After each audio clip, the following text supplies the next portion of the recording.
Good morning, good afternoon, good evening. Welcome on your Mamlaka daily plugin of Saturday. I'm Ambassador Gabriela Mbala, and you are welcome on your local Central African, studio of Mamlaka Broadcast Network. Thank you to be there. Thank you to be with us every day and every Saturday. I'm very happy to talk with you today about a special topic, a critical topic. Yes, because today I denounce the hardening of hearts, and I will explore four four points concerning that topic. And let me start. Firstly, I just want to talk with you concerning MBN. And don't be surprised if I start by talking about MBN, because MBN is not based on a religious concept. Indeed, we are not just a channel of news and teachings about God, we are more than that. On MBN, we do not do a job to do as the religious do through their channels and their programs. We are not here to show you instant miracles through the screen or tell you about a life that doesn't exist. We speak in the name of the Lord for the word to change its mind. We talk every day, and we will talk again and again to change your mindset so that you know the truth of the kingdom. We don't want you to just get into the habit of clicking and letting 30 seconds of our videos run, but to go personally to the bottom of the buried messages, because every message is about your citizenship. We have spoken about our country to all from the beginning, the kingdom of heaven. We talk about our conduct code, our constitution, the determinant of our culture of life. I'm talking about the Bible here. We we talk about the Bible because the Bible is the only book on earth that expresses really God's political will for the earth from the beginning. And for us, the Bible is the Constitution. To talk really about that critical point concerning the hardening of heart, let me read for you Ephesians chapter 4, verse 17 to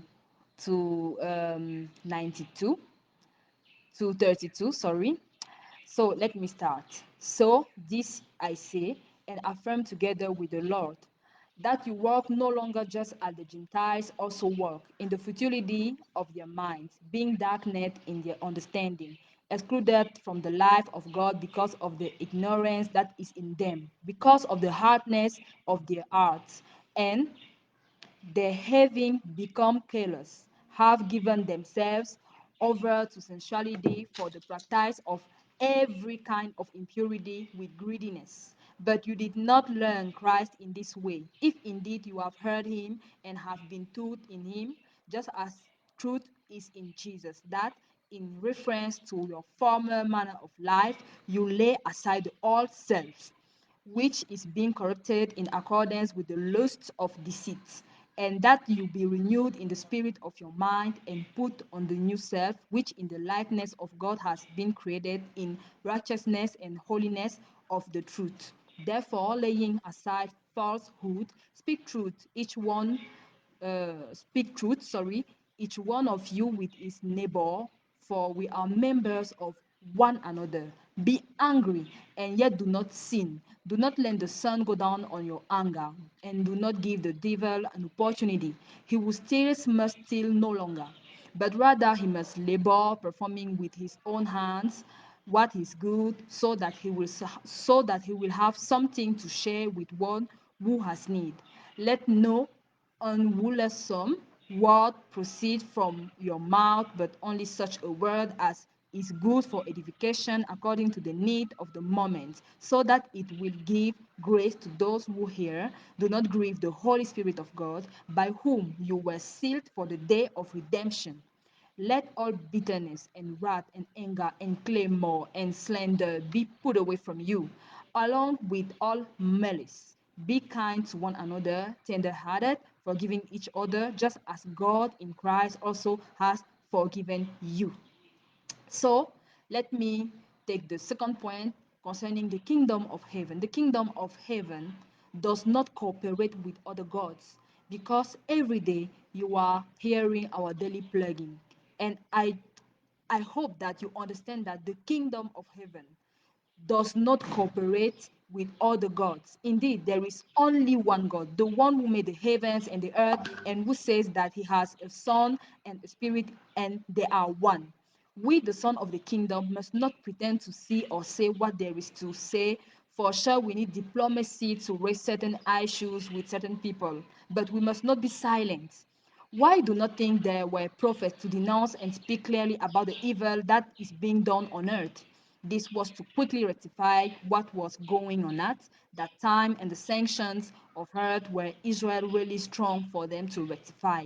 When Christ arrived, the only sentence he said that was the object of his work on the earth was, repent, change your mind, because the kingdom of heaven has drawn near.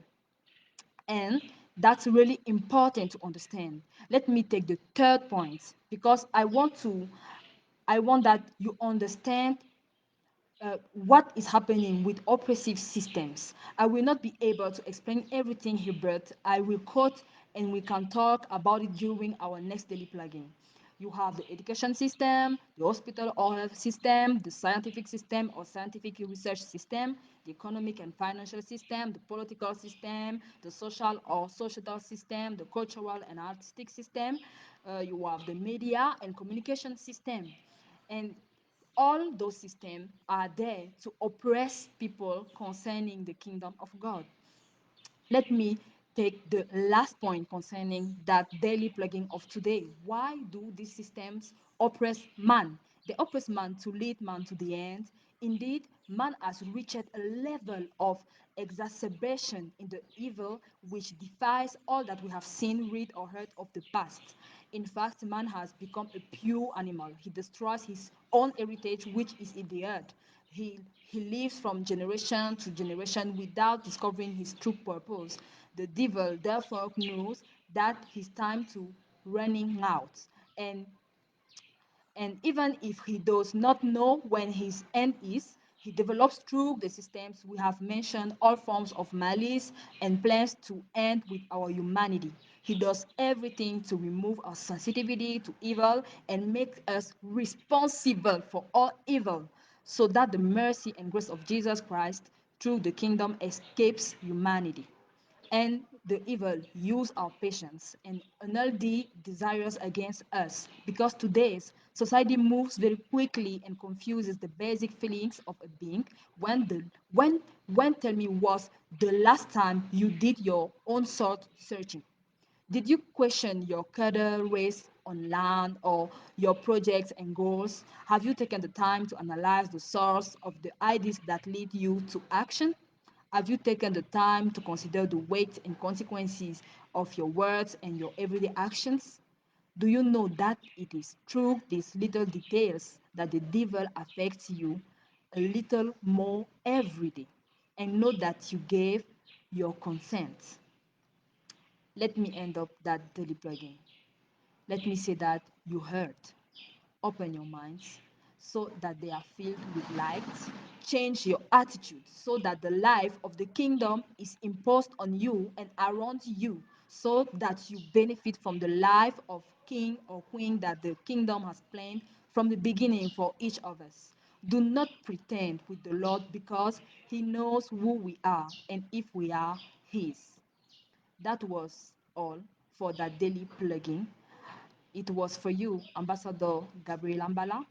Let's say next Saturday. Thank you.